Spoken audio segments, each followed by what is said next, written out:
4.69, midpoint, midpoint. We're going to learn a new command with this because we don't know the center point of this curve or this curve. So there's a couple things that we can do. The first thing you're going to do is make sure you offset your center lines the right way.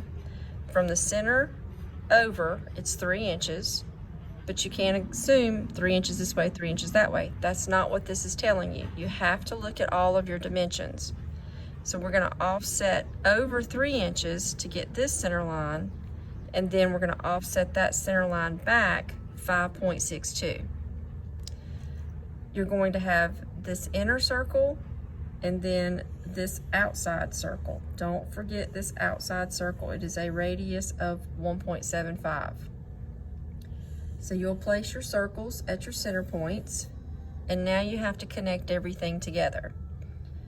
This and this, it's just a line tangent.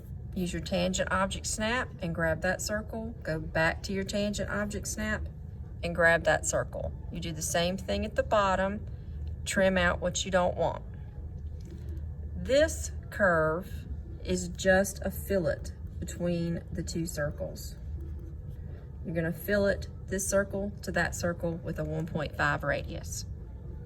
Now this 5-inch radius, we have no idea where it is. We cannot place that center point.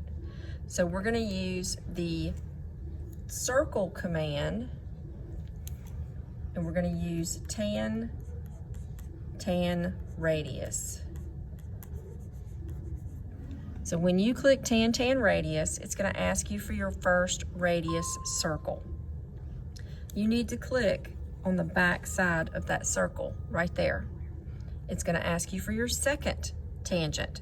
You're going to pick the top of that circle, and then it's going to ask you for the radius. Put in 5 and hit enter, and it's going to make a really big circle. But you're going to trim off what you don't want. Make sure you zoom in this little corner to trim off any extra that you have there. Now you have your polygon. You're going to use your polygon command. 6 sides. Pick your center point. It is going to be circumscribed, and then you have to put in the radius. So the radius is 7/8, which is half of 1.75. It's going to draw your polygon for you. The next thing you're going to have to do is rotate it. You're going to have to rotate. So pick your polygon, right mouse click, pick your center point, and then type in -15, and it's going to turn that for you. You can draw yourself a little center line right here or a dimension line so you can dimension that 15 degrees.